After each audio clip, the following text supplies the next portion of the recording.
કાગોદર પેટા કેનાલમાં પાણી છોડાતા કેનાલ તૂટી કરોડો રૂપિયા પાણીમાં વહી ગયા। સિંચાઈ માટેનું લાખો લીટર પાણી વેડફાઈ જતાં સ્થાનિક ખેડૂતોને રાતના પાણીએ રોવાનો વારો આવ્યો છે। તાલુકાના ગાગોદરની નર્મદાની પેટા કેનાલમાં પાણી છોડાયું હતું, જે ગોરાસર પાસે માઇનર કેનાલમાં પહોંચતા જ કેનાલમાં ગાબડા સાથે લાખો લીટર પાણી વહી ગયું હતું।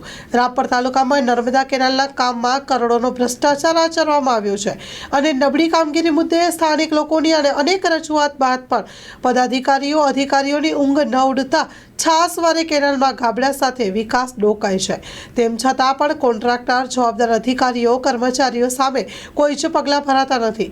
રાપર તાલુકાના ગાગોદર પેટા કેનાલમાં બુધવારે પાણી છોડાયું હતું, જે પાણી ઘોડાસર પાસે માઇનર કેનાલમાં પાણી પહોંચતાની સાથે જ ગાબડું પડતા લાખો લીટર સિંચાઈ માટેનું પાણી વહી નીકળ્યું હતું।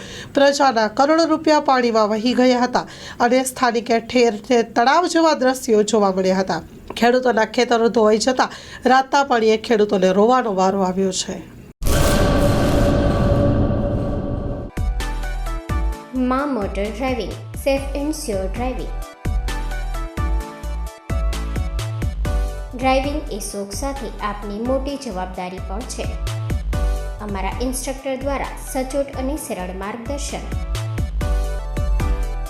આપની રોજની તાલીમની માહિતી મેળવીને શું અધુરાશ છે એના ઉપર પૂરું ફોકસ કરાય છે।